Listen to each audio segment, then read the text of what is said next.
নেইমারের মুখে তাকানো যাচ্ছিল না। কার্টে করে তাকে নিয়ে যাওয়া হচ্ছিল মাঠের বাইরে।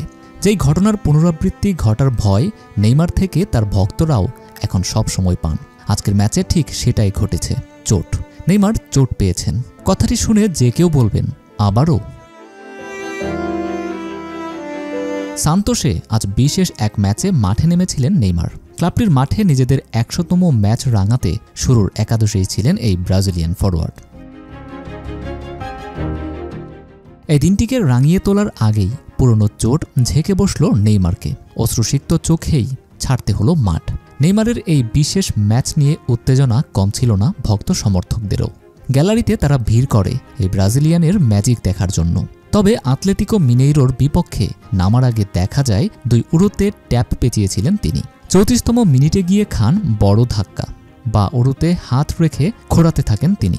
বদলির জন্য নির্দেশ করেন মাঠ থেকেই। তখনই মাঠে বসে পড়েন তিনি। এরই মধ্যে তার চোখ দিয়ে পানি পড়তে দেখা যায়।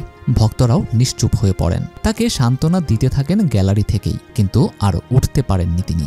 দুজনের সহায়তায় কার্টে বসে মাঠ ছাড়তে হয় তাকে। সেই সময় দর্শকরা বিপুল করতালিতে সাহস দেন নেইমারকে। পরে ডাগআউটে কাঁদতে দেখা যায় নেইমারকে। পায়ে বরফ লাগিয়ে বসে থাকেন তিনি।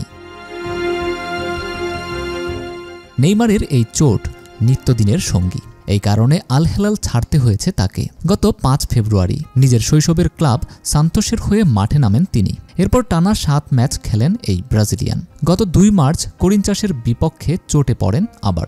৬ সপ্তাহ পর ফের মাঠে ফিরেন তিনি। তবে সুখকর হয়নি এবারের প্রত্যাবর্তনও। আনুষ্ঠানিকভাবে চোটের বিষয়ে এখনও জানানো হয়নি কিছুই। নূরে আল জুবায়েদ, বাংলাদেশের খবর।